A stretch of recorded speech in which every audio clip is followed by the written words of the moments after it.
নির্জলা আমরা কি করি জানেন? রুটি দোষী করি, রুটি খাই, লুচি পুরি এগুলো একাদশী হয় না। তাহলে অনেক ধরনের পেট করে খায়। তাহলে উত্তম একাদশী হচ্ছে একাদশীর আগের দিন নিরামিষ, তার একাদশীর দিন নির্জলা, তারপরের দিনও নিরামিষ একবেলা, এটা হচ্ছে উত্তম। আর মধ্যম একাদশী শুনুন, একাদশীর আগের দিন 2 বেলা খাবার, আর একাদশীর দিন নির্জলা সবসময় একাদশী থাকতে হবে। যদি পারেন শতে শত নাম্বার দিয়ে দেবে।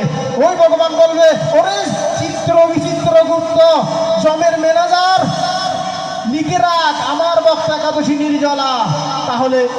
তাহলে ওই একবেলা খাবার, এটা হচ্ছে উত্তম একাদশী। মধ্যম একাদশী হচ্ছে একাদশীর দিন 2 বেলা খাবার নির্জলা, তারপর 2 বেলা খাবার।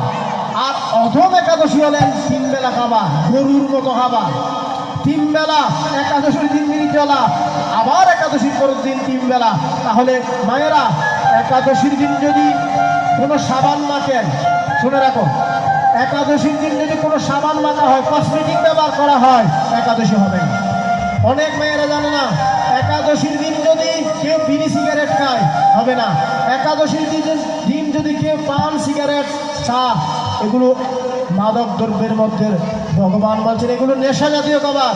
তাহলে একাদশীর দিন যদি কেউ শ্যাম্পু মাখে, কেউ যদি তেল, তাহলে একাদশী হবে। তাহলে একাদশী থাকতে হবে। আবার ভগবান স্যাক্রিফাইস দিয়েছেন, একাদশীর দিন খেতে পারবেন কারা? যারা অসুস্থ। যারা একাদশী থাকতে পারে না, বেশি অসুস্থ, তাহলে কিছু ফল খেতে পারবে। তাহলে মায়েরা, এই যে মায়েরা চুল কাটেন না, এগুলো দারুণ তত্ত্ব। কেউ যদি মেয়েরা চুল কাটো, স্বামী অকালে মরে যায়, সাবধান, চুল কাটবে না। অনেক মেয়েরা বিউটি পার্লারে গিয়ে কেস করে চুল কাটে। অবিবাহিত মেয়ে, বিবাহিত মেয়ে, মায়েরা চুল কাটবেন না, পেশেন্ট, এটা মরণের পেশেন্ট হয়ে যাবে। অনেকে শাখার মধ্যে স্বর্ণ বেড়ায়, সেটা স্বামী স্ত্রীর দুর্ভোগ, অশান্তি, ঘরের মধ্যে সবসময় রোগে আক্রান্ত, প্যারালাইসিস, ব্লাড প্রেশার, হার্ট রোগ, স্ট্রোক সব লেগে থাকবে। মায়েরা শাখার মধ্যে শঙ্খ আছে অনেকের, বাদ করে দেবেন, এগুলো ভগবানের কথা। শঙ্খ হচ্ছে কি জানেন? শাখা হলো সত্যগুণ, শঙ্খ হলো কি? রজগুণ। তেল আর পানির মধ্যে কখনো মিশে না। তাই মায়েরা কখনো চুল কাটবেন না। কোনো বিবাহিত মেয়ে আর অবিবাহিত মেয়ে চুল কাটার নিষেধ, না হলে সন্তানের উপর, স্বামীর উপর মৃত্যু হবে। যদি মেয়েরা টিপ ধারণ করে, টিপ দেওয়ার ফলে স্বামীর অপমৃত্যু হয়, অ্যাক্সিডেন্ট হয়। কোনো স্বামী যদি ঘর থেকে বের হয়, তুলসী গাছের নিচে মা দেবীর ওই যদি মাটি যদি তুলসীর নিচের মাটি যদি কপালে দিতে পারেন, সেই প্রতি কোনো অ্যাক্সিডেন্ট হবে না। ট্রেন ভেঙে যাবে, গাড়ি ভেঙে যাবে। সন্তান অ্যাক্সিডেন্ট হলে সন্তান যেখানে যায় গীতা ধরিয়ে যাবেন ব্যাগের মধ্যে।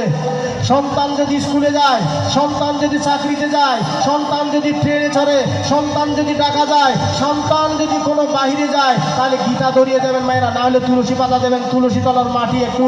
ওই যশোমতী কি করতেন জানেন? কৃষ্ণ যখন বেরিয়ে যেতেন, যশোমতী তুলসী তলার মাটি দিয়ে কপালে দিতেন। তাহলে এই যে যশোমতী কৃষ্ণ, সে একজন কৃষ্ণ না, সে ভগবান। সে মানুষকে শিক্ষা দিলেন, নারী জাতিকে শিক্ষা দিলেন, পৃথিবীর সমস্ত দুনিয়ার মানব জাতিকে শিক্ষা দিলেন। কৃষ্ণ তো ভগবান। কৃষ্ণ কেন যশোদা মায়ের কাছে লাঠি থেকে তৎপর করে কাঁপত? কৃষ্ণ কেন সৃষ্ট খাবার খেত? কৃষ্ণ কেন সকাদের খাদের উপর চত্ব? এগুলো অনেক তত্ত্ব, এগুলো বলতে গেলে সময়ের প্রয়োজন। মায়েরা সাবধান, কখনো টিপ দেবেন না, চুল কাটবেন না। আর শয়নের আগে কি বলবেন? বালিশের মধ্যে মাথা যখন রাখবেন, ওম শ্রী পদ্মনাভায় নমঃ, যদি বলতে না পারেন হরে কৃষ্ণ মহামন্ত্র বলবেন। আর সিঁদুর দেবেন, এই তর্জনী আঙ্গুল আছে না, তর্জনী আঙ্গুল দিয়ে যদি স্বামীর নাম করে যদি সিঁদুর দেন, স্বামীর পরমায়ু বেড়ে যাবে আজকে থেকে। যদি মধ্যম আঙ্গুল দিয়ে সিঁদুর দেন, স্বামী যেখানে যাক না কেন অর্জুনের মতো শক্তি হবে। আর কনিষ্ঠ আঙ্গুল দিয়ে যদি সিঁদুর দেন, তারও যদি ঘরের মধ্যে অশান্তি হয়, সেই স্বামী তোমার আঁচল ধরে বসে থাকবে, তো আপনার কথা শুনতে থাকবে। যদি কনিষ্ঠ আঙ্গুল দিয়ে যদি ওর নাম ধরে যদি সিঁদুর দিতে পারে। এগুলো অনেক তত্ত্ব, এগুলো হাজার তত্ত্ব। অনেক গীতা পাঠ এগুলো বলে না। অনেক গীতা পাঠ মানে কি? গীতা বিদ্যাবান মানে হচ্ছে তত্ত্বকথা নেওয়া, পারমার্থিক সম্পদ নেওয়া। তাহলে গীতা থেকে কি শিখলাম আমরা? সন্তান, মেয়েরা কুসন্তান জন্ম দেবেন না। 4 ধরনের সন্তান আছে মেয়েরা, শুনুন। 4 ধরনের সন্তান। কুসন্তান কারা জানেন? যে সন্তান মা পিতা মাতার গায়ে হাত তুলে, সে কুসন্তান।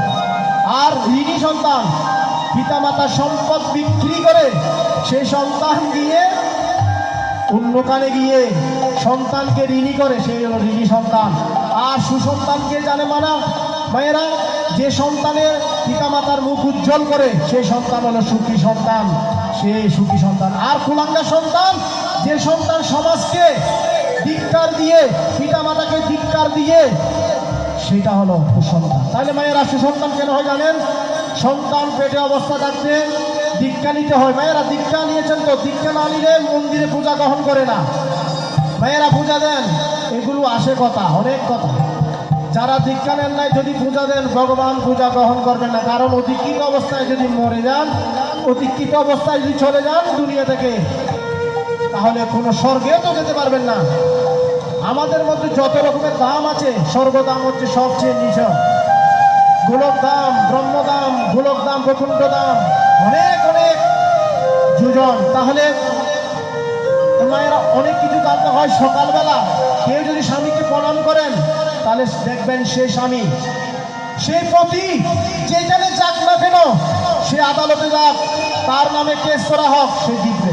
তাহলে স্বামীকে প্রণাম করবেন সকালবেলায়। যদি সেই ঘুম থেকে না উঠে দূর থেকে প্রণাম করবেন। ঘুমন্ত অবস্থায় প্রণাম নিষেধ। যদি তো আপনার প্রতি যদি সকালবেলায় উঠে স্বামীকে যদি প্রতিদিন যদি প্রণাম করেন, তাহলে সে সংসারে কৃষ্ণের সংসার হয়ে যায়। মায়েরা হুলুরধ্বনি কেন দেন এটা বলে দিই। মায়ের হুলুরধ্বনি এখানে কম হয়। হুলুরধ্বনি বেতবতী, বেতবতী নামে এক মহিলা ছিল, শুনুন, অনেক সুন্দরী মেয়ে।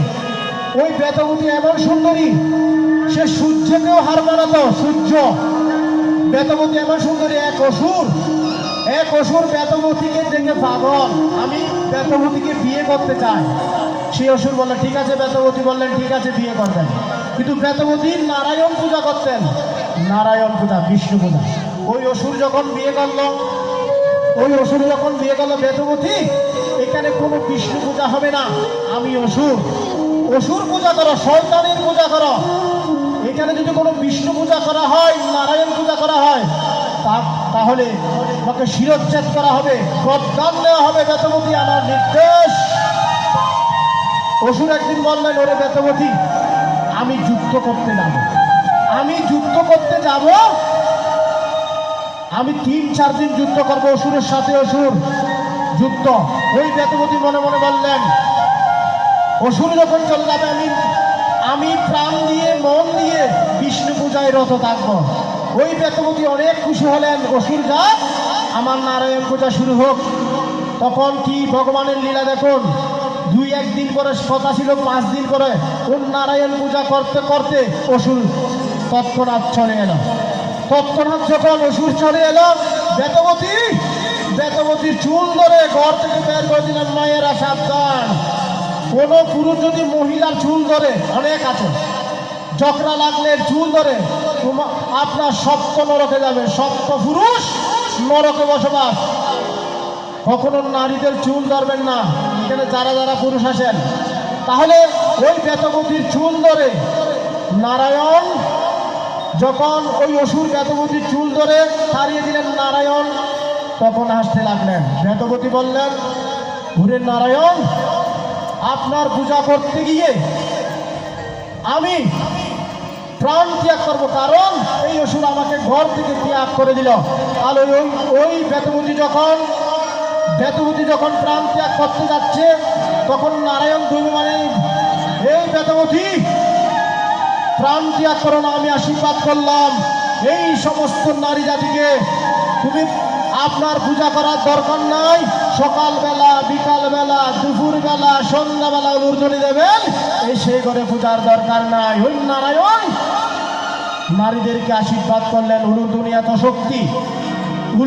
এত শক্তি, সকালবেলা যদি কেউ হুলুরধ্বনি দিতে পারেন, তার সংসারের আয় রোজগার বেড়ে যাবে। কেউ যদি সূর্যের দিকে মুখ করে হুলুরধ্বনি দিতে পারেন, মায়েরা, দেখবেন সেই সংসার কৃষ্ণের সংসার। দুপুরবেলা যদি উলুধ্বনি দিতে পারেন সেই সংসার রূপ বেরিয়ে আসবে না। সন্ধ্যেবেলা যদি উলুধ্বনি দিতে পারেন মা লক্ষ্মী এসে কৃপা করে যাবে। তাহলে আমরা সনাতন ধর্মের মানুষ আসলে নিজেকে অহংকার করি, আসলে নিজেকে অহংকার করে আমিই বড়। স্বার্থ ছাড়া